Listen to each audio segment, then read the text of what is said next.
Iran का international atomic energy agency से मुआहिदा ख़त्म करना नाकाबिले कबूल है। तर्जुमान अमरीकी महकमा ख़ारजा टेमी ब्रूस कहती हैं, ईरान को बिला ताख़ीर इंटरनेशनल एजेंसी से ताउन करना चाहिए। ईरान आलमी इदारे को महदूद यूरेनियम अफजोदगी तक रसाई दे। ईरान किसी सूरत में जौहरी हथियार नहीं रख सकता।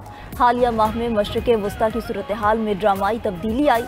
सदर ट्रंप ने वाज़ेह पैगाम दिया कि गजा जंग बंद ना हुई तो सूरत हाल मज़ीद ख़राब होगी।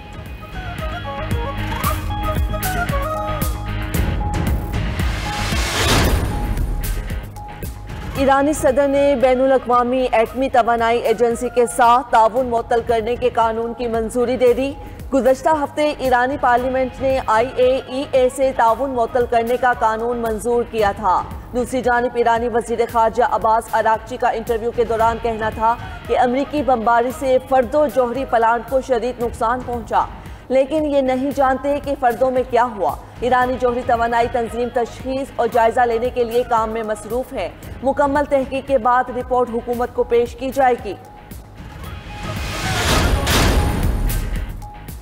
सरबराह पाक फ़ज़ाया air chief marshal Zaheer Ahmed Babar Sidhu का अमरीका का सरकारी दौरा। अमरीका की अस्करी और सियासी क़यादत से मुलाकातें। एयर चीफ की पेंटागन में सेक्रेटरी एयर फोर्स अमरीकी फ़ज़ाया के chief of staff general David W से मुलाकात। पाक अमरीका तारीखी और कसीरुल जहती ताल्लुकात को उजागर किया। सरबराह पाक फ़ज़ाया का कैपिटल हिल का भी दौरा। अमरीकी कांग्रेस के अरकान से मुलाकातें। ISPR के मुताबिक मुलाकातों में दिफा और सिक्योरिटी के शोबे में दोनों फ़ज़ाई अफवाज के दरमियान तरबियत और अस्करी ताउन के फ़रोग़ का अज़म। एयर चीफ ने पाकिस्तान की अमन पसंदी और दहशतगर्दी के खिलाफ कुर्बानियों को उजागर किया। ISPR के मुताबिक दौरे का मकसद दो तरफ़ा दिफाई ताउन को मजबूत और बाहमी मुफादात को फ़रोग़ देना है।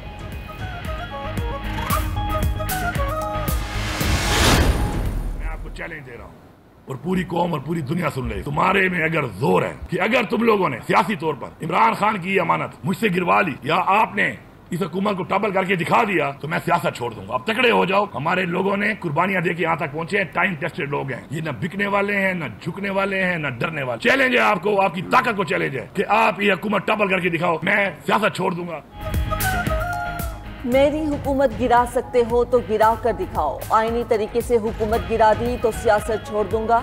वज़ीर आला खैबर पख्तूनख्वा अली अमीन गंडापुर का चैलेंज। कहा जिसने भी तहरीक अदम एतमाद लानी है ले आए, गवर्नर राज का शौक भी पूरा कर ले। खैबर पख्तूनख्वा हुकूमत कोई ख़त्म नहीं कर सकता। हमारे नंबर पूरे हैं। कोई समझता है कि PTI में दरार पैदा कर सकता है तो ये उसकी भूल है। मुहर्रम के बाद हुकूमत मुखालिफ तहरीक शुरू करने का भी ऐलान। बैरिस्टर गौहर ने कहा KP हुकूमत की हर हाल में हिफाजत करेंगे। जो भी प्लान होगा बानी के हुक्म के बाद ऐलान करेंगे। सलमान अकरम राजा ने कहा नशिस्तें छीन लेने से जिद्दोजहद ख़त्म नहीं करेंगे। शेख वकास अकरम बोले बानी की रिहाई के लिए हर मुमकिन कोशिश करेंगे।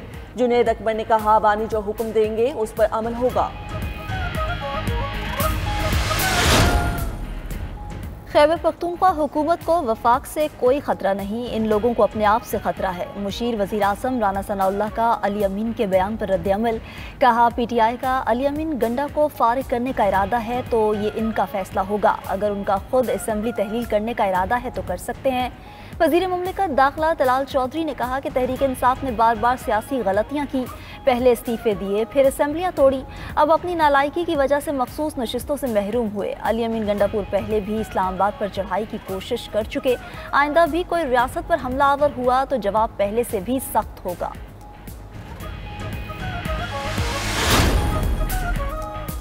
PTI की पार्लिमानी पार्टी की बैठक। मखसूस नशिस्तों का फैसला मुस्तरद। बानी की रिहाई के लिए करारदाद मंजूर।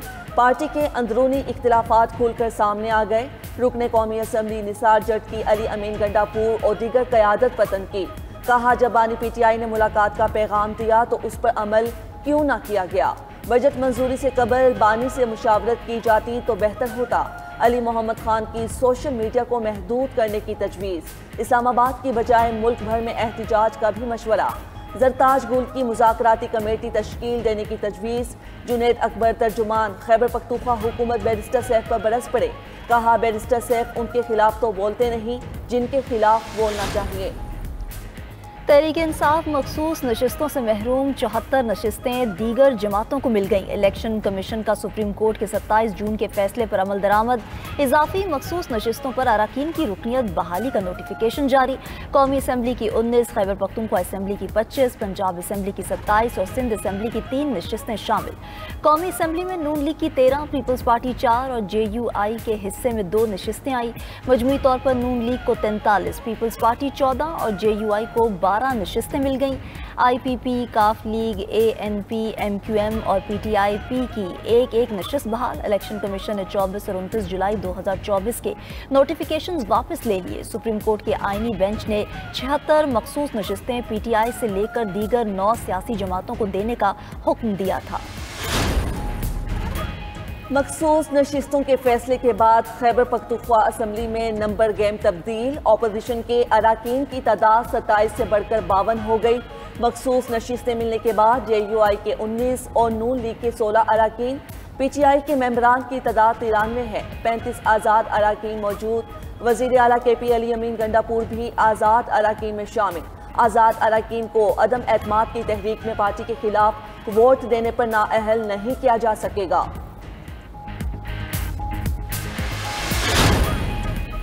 पाकिस्तान के रोशन मुस्तकबिल के लिए मुआशी अहदाफ के हसूल में कोताही बर्दाश्त नहीं की जाएगी। वज़ीर आज़म शहबाज शरीफ का FBR डिजिटाइजेशन के जायजा इजलास से खिताब। मुआशी तरक्की के लिए तमाम इदारों को FBR से ताउन की हिदायत। महसूलात में 42% इजाफे पर वजारत खजाना और FBR की काविशों की तारीफ। वज़ीर आज़म का कहना था कि नए माली साल में मुआशी अहदाफ हासिल करने के लिए भी इसी मुस्तादी का मुजाहरा किया जाए। टैक्स नादहिंदा और तमाम सनतों के पैदावारी अमल को डिजिटाइज करके टैक्स नेट में लाया जाए। कारोबारी बरादरी और टैक्स दहिंदगान को मुकम्मल सहूलियात फराहम की जाएं। वज़ीर आज़म से सऊदी सफ़ीर नवाफ बिन सईद अल माल्की की मुलाकात। वज़ीर आज़म ने मशरिक़ वस्ता के अमन और पाक भारत जंगबंदी के लिए सऊदी किरदार को सराहा।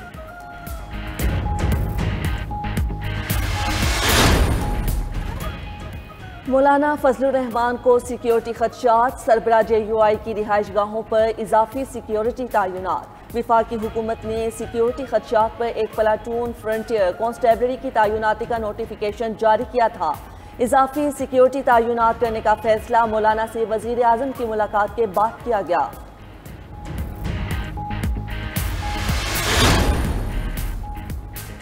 सऊदी अरब और इंडोनेशिया के दरमियान 27 अरब डॉलर के मुआहदों पर दस्तखत। साफ तवानाई, पेट्रोकेमिकल समेत मुख्तलिफ शोबों में सरमायाकारी शामिल। इंडोनेशियन सदर के सऊदी अरब पहुंचने पर वली अहद मोहम्मद बिन सलमान ने इस्तकबाल किया। दूसरी जानिब सऊदी वजीर खारजा का अमरीकी हममनसब से टेलीफोनिक राब्ता। शहजादा फैसल बिन फरहान और मार्को रूबियो ने इलाकाई और बैनुल अक़वामी पेशरफ्त पर तबादला ख्याल किया। दोनों ममालिक में स्ट्रेटेजिक शराकत दारी बढ़ाने के तरीकों का जायजा भी लिया गया। अमरीकी सदर ट्रंप ने चेयरमैन मरकजी बैंक जेरोम पॉल से इस्तीफा मांग लिया। ट्रंप ने कहा, जेरोम पॉल आपने बहुत देर कर दी, फौरी इस्तीफा दें। फेडरल हाउसिंग फाइनेंस एजेंसी के मुतालबे पर जेरोम पॉल को कांग्रेस के सामने पेश होना चाहिए। जेरोम पॉल पर मरकजी बैंक के हेडक्वार्टर्स की तज़ीनो आराइश बारे झूठ बोलने का इल्ज़ाम है। जेरोम पॉल ने ट्रंप की तरफ से शरह सूद में कमी का मुतालबा मुस्तरद कर दिया था। सोमालिया में योगंडा का फौजी हेलीकॉप्टर गिरकर तबाह, 5 अफराद हलाक, 3 जख्मी। हादसा सोमालिया के दारुल हुकूमत मोगादिशो में पेश आया। खबर एजेंसी के मुताबिक योगंडा का फौजी हेलीकॉप्टर अफ्रीकी यूनियन के अमन मिशन के तहत तैनात था। हादसे के वक्त हेलीकॉप्टर में 8 अहलकार सवार थे।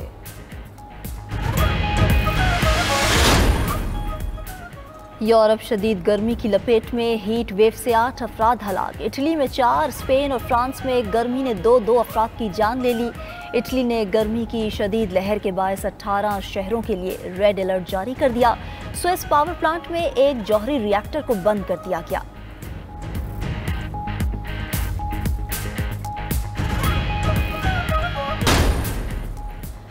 मानसून बारिशों का दूसरा स्पेल। इस्लामाबाद, रावलपिंडी, नौशहरा और सवाबी समेत मुल्क के मुख्तलिफ शहरों में बादल बरस पड़े। नौशहरा में बच्चा बरसाती नाले में डूब कर जाँ बहक। महकमा मौसमियात की मुल्क के दीगर कई अजला में भी तेज़ हवाओं के साथ बारिश की पेश गोई। NDMA ने 8 जुलाई तक तेज़ बारिशों और सैलाब का अलर्ट जारी कर दिया। मरी कश्मीर, गिलगित, दीर, सवात और मालाकंड समेत बालाई इलाकों में बरसात का इम्कान। गिलगित बल्तिस्तान और खैबर पख्तूनख्वा के नशेबी इलाकों में सैलाब का खतरा। लाहौर, सियालकोट, गुजरात, चकवाल, भक्कर और बहावल नगर में भी बादल बरसने की पेशगोई।